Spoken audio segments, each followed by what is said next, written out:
Firstly, we start from number 1.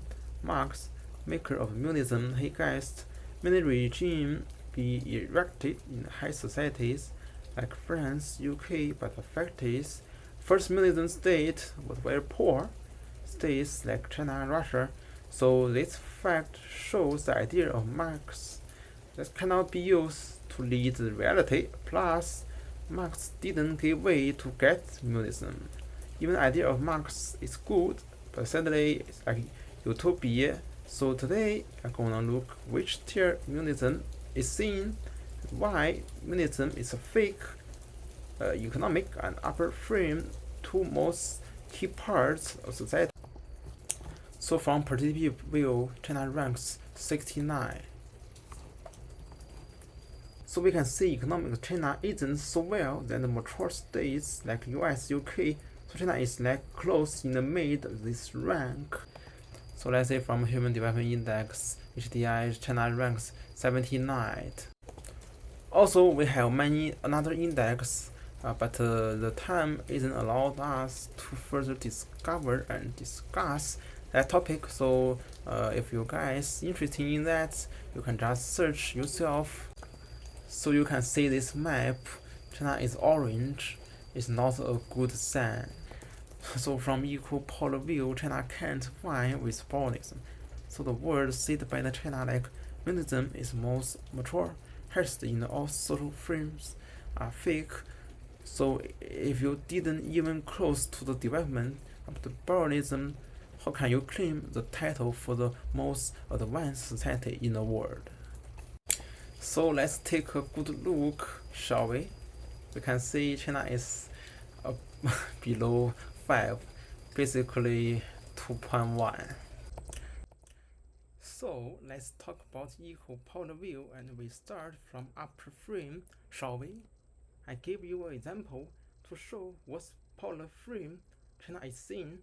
Mind many data aren't open to the masses, so only data I can find which is Fuping County. So I will use this county to show you what munism's upper structure is. Blue line 1 is 11.89 million tax skin, blue rectangle is 20.9 million of no tax skin, blue line 2 is 976.42 million, yellow is 1131.92 million of all expensive Fuping. So we can see again, gain is only 25 million, but expenses 5 times more than gain. What's aid? Why Fuping needs so many aid? Let's find it. Yellow line is 2.73 billion, which is wage expense for local state. Blue line 1 is former servant, 2 billion.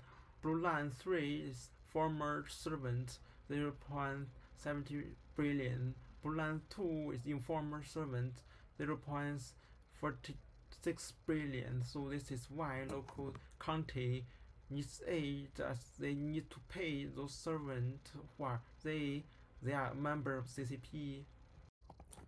Blue line is informal servant, wages 60,000 yuan per year.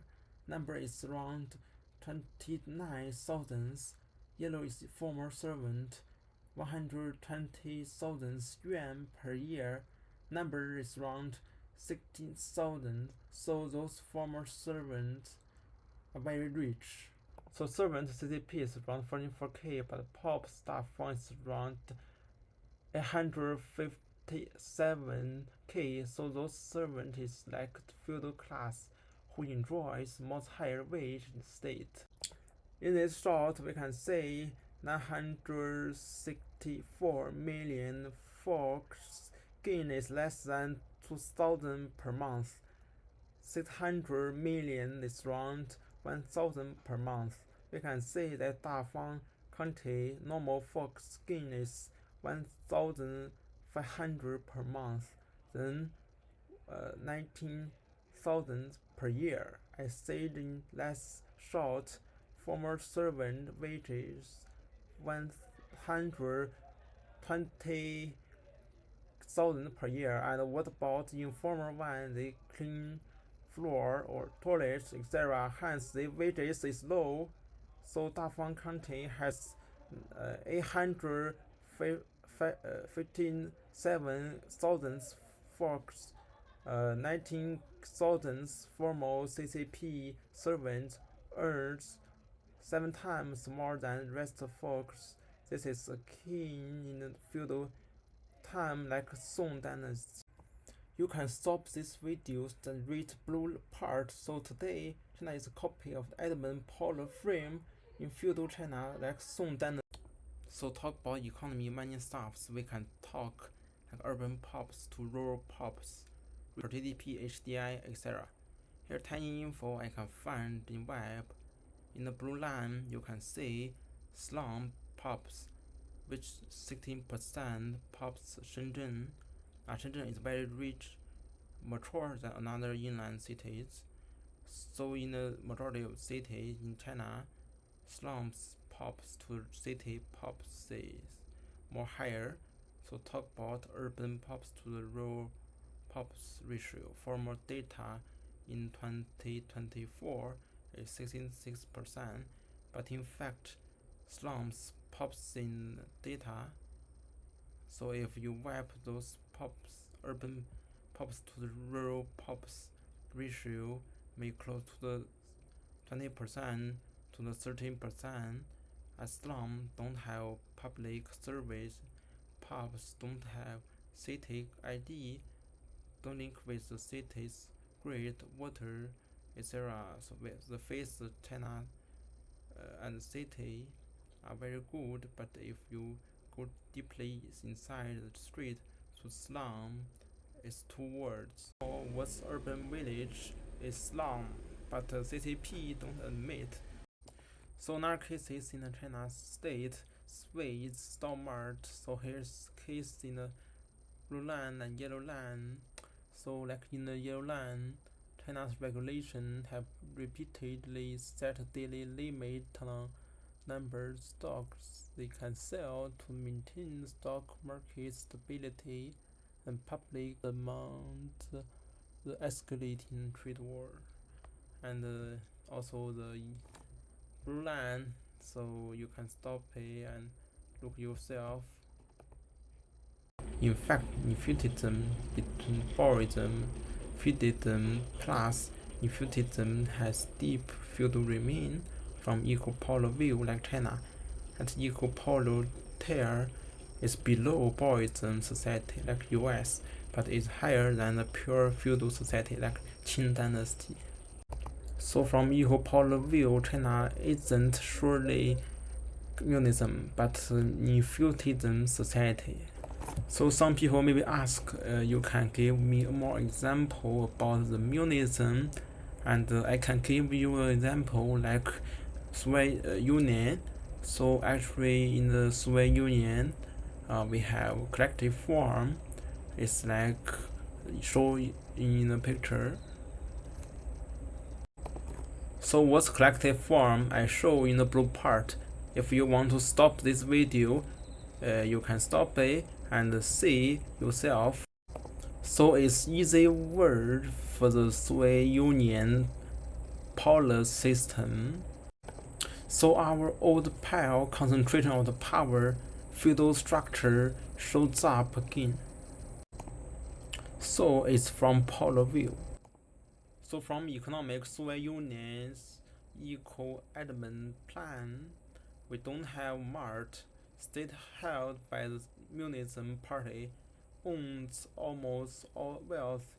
Well, it's like feudal equal frame, not baroism or munism. I said before, Marx's idea is good, but it can't use in reality. Why? Let's see. Soviet Union urbanization highly coercive. It didn't fit with social rule. Unionists want to vary social frame fast, but they can't vary equal base. Like in China and Russia, they didn't be acted by the rebirth, reform, enlightenment, etc. So Munists want use force to vary society without touching key issue like equal frame in the social science. economy is based society, but Munists wants to vary this natural rule, so when they saw munism society, they just varied feudal frame with new munism frame, left feudal core intact. So in reality, munism is anti-science, even anti-Marx. As I said before, Marx didn't give followers tips to how to make munism societies, so the followers used anti-science way to make monster society. This society is born of feudalism. In the end, we talk about socialism or munism, we can think this way. Back to the Marx time, in the early stage, baroism or capitalism. So many today illegal stuffs like kid labor, free labor, etc. Normal back to the Marx time. So he wanted to vary that, but he didn't give how to vary it, how to build socialism or munism society. So when he died, his followers warped idea of Marx, as he didn't give how to gain munism or socialism society. Today, so-called munism or socialism aren't Marx's idea in his mind, so you can say munism or socialism in fact never exist. It's just an idea, no one can use it. As we didn't know in Marx's mind how to gain munism or socialism society. As he died, so that is so why use munism, not communism, as it's easy to say. Also, the word munism actually has root from Latin, like mun. So mun is root from Latin. So basically, it's like a short version of the word. Okay, so folks, we finished our first part theory linked with feudalism, and it's over. So in next part, I will talk about inter feudalism and mixed feudalism,